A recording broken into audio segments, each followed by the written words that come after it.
Hi friends, ఈరోజు నువ్వుల పొడి ఎలా తయారు చేసుకోవాలో చూసేద్దాం ఫ్రెండ్స్. ముందుగా స్టవ్ వెలిగించి ప్యాన్ పెట్టుకొని అందులో 2 కప్పుల నువ్వులను వేసుకోవాలి. మంటను మీడియం ఫ్లేమ్లో పెట్టుకొని కలుపుకుంటూ వేయించుకోవాలి.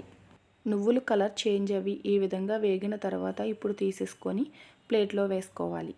తరువాత అదే ప్యాన్లో 1 టేబుల్ స్పూన్ జీలకర్ర, 2 టేబుల్ స్పూన్స్ ధనియాలు, 20 నుండి 25 వరకు ఎండుమిర్చి వేసుకొని మంటను మీడియం ఫ్లేమ్లో పెట్టుకొని వేయించుకోవాలి.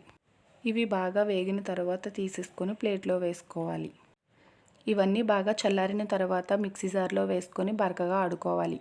ఇలా ఒకసారి ఆడుకున్న తర్వాత ఇందులో ఒక 20 వెల్లుల్లి రెబ్బలు, రుచికి తగినంత సాల్ట్ వేసుకొని ఇంకొకసారి మిక్సీ పట్టుకోవాలి. ఇప్పుడు ఈ నువ్వుల పొడిని ఎయిర్ టైట్ బాక్స్లో వేసుకొని స్టోర్ చేసుకుంటే 1 మంత్ పాటు నిలువ ఉంటుంది. అంతే ఫ్రెండ్స్, ఎంతో రుచిగా ఉండే నువ్వుల పొడి రెడీ. ఈ వీడియో మీకు నచ్చిందా? నచ్చితే లైక్ చేయండి, షేర్ చేయండి, కామెంట్ చేయండి, అలాగే సబ్స్క్రైబ్ చేసుకోండి ఫ్రెండ్స్.